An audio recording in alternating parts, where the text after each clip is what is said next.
Hai para penghuni planet manapun, apa kabar kalian semua? Semoga selalu sehat, dilancarkan rezekinya, dan planet kalian selalu aman. Seperti biasa, kali ini saya akan membawakan alur dari film The Thing yang dirilis pada tahun 2011. Di mana film ini sendiri adalah prequel untuk film dengan judul yang sama yang sebelumnya dirilis pada tahun 1982. Menceritakan tentang penemuan makhluk asing yang diduga telah terkubur selama ratusan ribu tahun, di mana penemuan ini justru menjadi teror yang sangat mengerikan bagi seluruh orang yang terlibat dalam penemuan tersebut. Tidak usah berlama-lama lagi, mari kita mulai cerita dari film The Thing.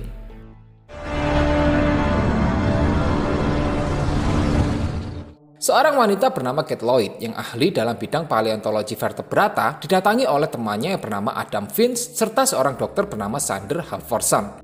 Di mana mereka kemudian merekrut Kate untuk ikut membantu dalam penggalian sebuah penemuan penting yang baru saja ditemukan oleh teman Dr. Sander di Antartika 2 hari yang lalu. Kate kemudian menerima tawaran itu, walaupun dirinya sendiri tidak mendapatkan rincian yang jelas mengenai penemuan yang akan dia ikuti. Keesokan harinya mereka pun berangkat dengan menggunakan sebuah helikopter yang dipiloti oleh Sam Carter serta Derek Jameson dan juga anggota lain bernama Griggs. Setelah terbang cukup lama, mereka akhirnya sampai ke sebuah camp fasilitas yang disebut dengan Thule. Dan setelah mendarat, mereka pun langsung diantarkan ke tempat situs penemuan, di mana teman Dr. Sander yang bernama Edward Wallner serta anggota timnya bernama Carl dan juga Juliet berhasil menemukan sebuah benda asing yang disebut dengan UFO.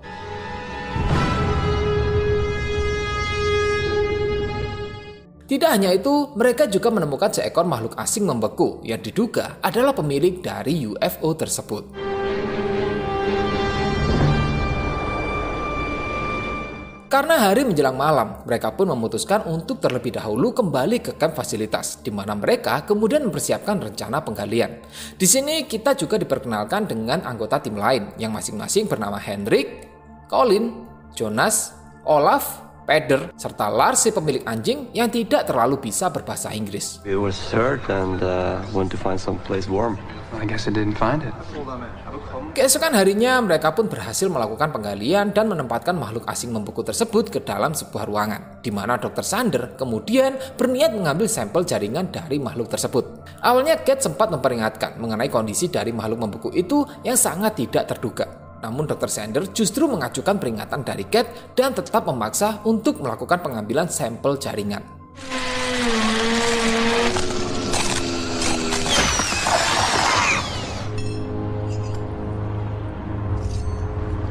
Di malam harinya mereka pun mengadakan sebuah pesta kecil untuk merayakan penemuan besar ini. Dan tanpa mereka sadari, es yang membekukan makhluk asing tersebut perlahan mulai meleleh. Hingga ketika Derek keluar dari kamar mandi dan merasa penasaran dengan apa yang telah ditemukan, kemudian memasuki ruangan di mana penemuan tersebut disimpan. Dan disinilah teror dimulai. Jesus.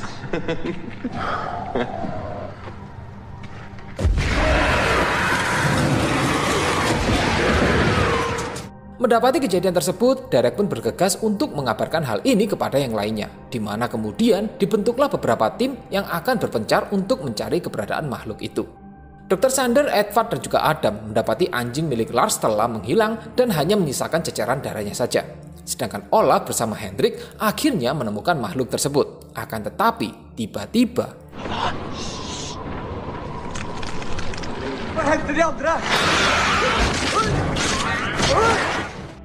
Olaf pun berteriak untuk memanggil semua orang yang kemudian terpaksa membakar tempat tersebut karena pistol tidak berefek apapun terhadap makhluk aneh yang mirip dengan serangga itu.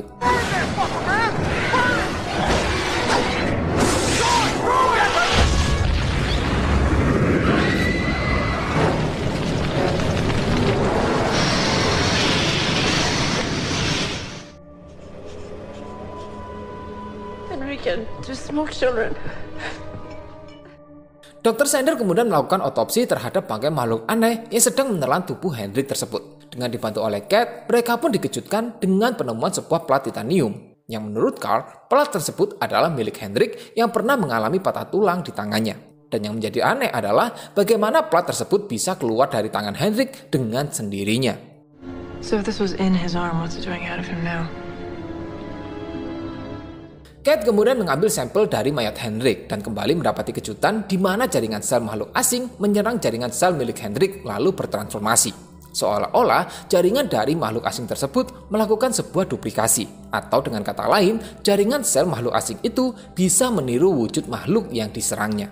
Ketika keluar dari ruangan, Kate bertemu dengan Olaf serta Sam yang akan menjadi pilot untuk mengantar Olaf ke rumah sakit terdekat, yang juga berjanji akan kembali membawa bantuan begitu cuaca membaik.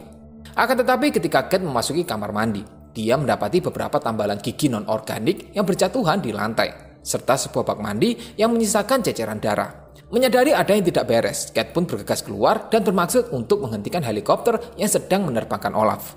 Beruntung, isyarat dari Kate sempat dilihat oleh Sam yang ketika berniat untuk kembali turun tiba-tiba.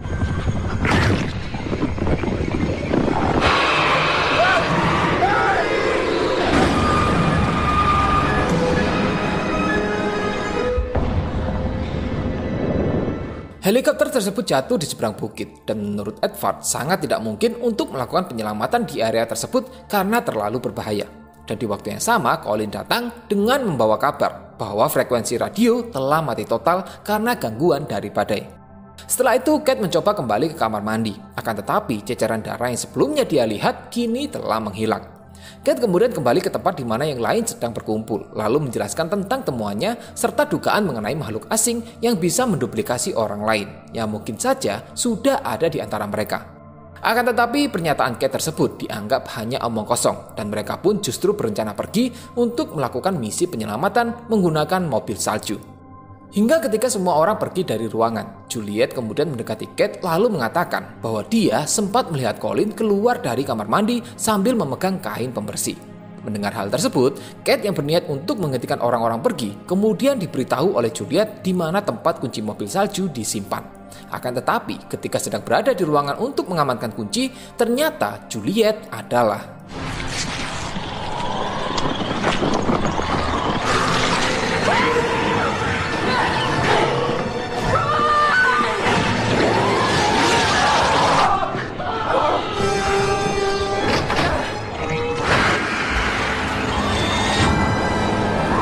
Beruntung Kate bisa menyelamatkan diri, namun naas bagi Carl yang harus menjadi korban. Dan disinilah akhirnya semua orang percaya dengan Kate, yang kemudian diputuskan bahwa tidak ada yang boleh keluar dari tempat ini, serta wajib melakukan tes darah untuk mengetahui apakah sel makhluk itu masih ada di antara mereka. Kate bersama Lars kemudian melakukan sabotase kepada seluruh kendaraan, agar tidak ada yang diam-diam pergi dari tempat ini. Di sini, Lars juga sempat menunjukkan beberapa granat kepada Kate yang bisa digunakan jika keadaan benar-benar darurat. Is everything alright? Okay, we should go. Dan ketika mereka akan kembali ke ruangan, tiba-tiba muncullah Sam dan juga Derek yang ternyata mampu bertahan dan kembali ke camp fasilitas. Akan tetapi, mereka pun segera dicurigai sebagai makhluk asing, karena menurut Peter sangat mustahil bagi manusia biasa bisa selamat dari kecelakaan serta badai yang sedang terjadi. Namun Kate berpikiran lain, di mana Sam dan juga Derek tetap diterima namun diisolasi di ruangan yang berbeda, sebelum diketahui hasil dari tes darah yang sedang dilakukan. Dan ketika Lars bersama Kate selesai mengurusi pengisolasian untuk Sam dan juga Derek, mereka pun dikejutkan dengan laboratorium tempat hasil tes darah disimpan, yang tiba-tiba terbakar dan menyebabkan lenyapnya seluruh hasil tes. Di mana Colin kemudian menuduh Adam melakukan sabotase agar hasil tes tidak bisa diketahui. Beruntung, Kate segera menghentikan pertengkaran mereka dan mengatakan masih ada cara lain, yaitu dengan melakukan pengecekan manual pada tambalan gigi, karena diketahui bahwa makhluk asing tidak bisa menduplikasi bahan non-organik. Yang pada akhirnya terseleksi orang-orang yang menggunakan tambalan non-organik, yaitu Kate, Lars, Peters, dan juga Jonas. Sedangkan Adam, Dr. Sander, Colin bersama Edward terbukti tidak memiliki tambalan gigi non-organik. Setelah itu, Kate meminta Jonas dan juga Lars untuk membawa Sam bersama Derek ke ruangan ini untuk ikut dilakukan pengecekan. Akan tetapi, setelah didatangi, ternyata Sam dan juga Derek berhasil melarikan diri dengan merusak lantai kabin. Lars yang berniat untuk mencari keberadaan mereka tiba-tiba mendapatkan serangan.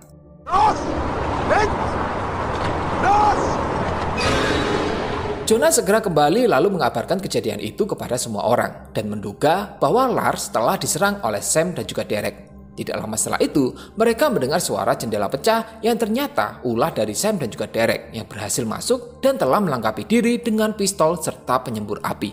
di mana Peter kemudian diancam untuk meletakkan penyembur apinya. Akan tetapi, atas provokasi dari Edward yang mengatakan bahwa Sam dan juga Derek telah membunuh Lars, Peter pun berniat menyerang, yang kemudian memaksa Derek menembak Peter tepat di kepalanya. Just want to shake my friend, okay? Come on. Okay. Sam dan juga Derek kemudian menggiring semua orang untuk berkumpul di dalam satu ruangan. Sedangkan Jonas bersama Colin yang sedang membantu Edward dikejutkan dengan tubuh Edward yang ternyata adalah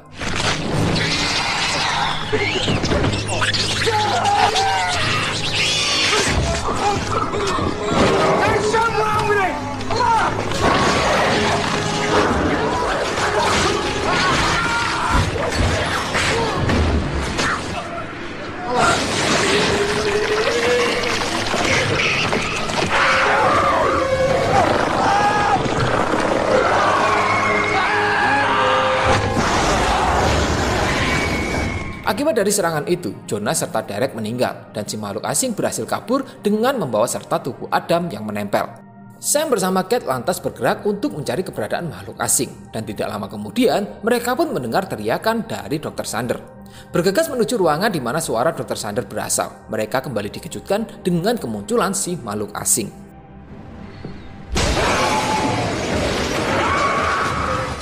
Sam kemudian berlari keluar dan memasuki ruangan lain. Namun sayangnya, si makhluk asing tersebut justru mengejarnya. Dan di detik-detik terakhir, Kate pun akhirnya datang tepat sebelum makhluk asing itu menyerang Sam.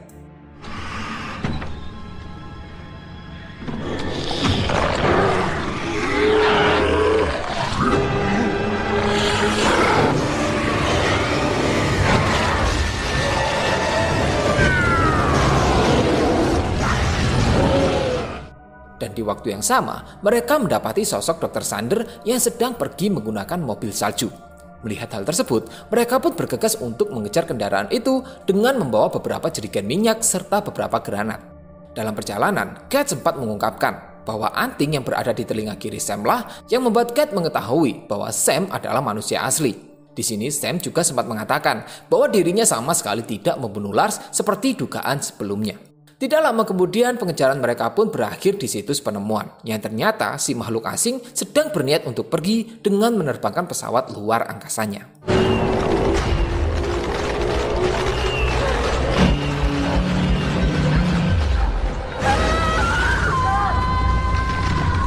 Beruntung Kate yang terjerembab masuk ke dalam UFO berhasil selamat dan mulai menjelajahi pesawat itu untuk mencari keberadaan si makhluk asing dengan memegang erat satu granat yang tersisa. Hingga sampai di satu ruangan, Kate pun akhirnya bertemu dengan si makhluk asing yang lantas menyerang dan menyebabkan granat yang ada di tangan Kate pun terlepas lalu masuk ke dalam sebuah lubang. Kate berusaha menyelamatkan diri dengan ikut memasuki lubang tersebut. Akan tetapi ternyata di dalam lubang itu tidak ada jalan keluar. Walaupun begitu, pada akhirnya Kate pun berhasil mengambil kembali granatnya lalu melemparkan granat itu ke dalam mulut si makhluk asing tepat ketika dirinya berhasil ditangkap.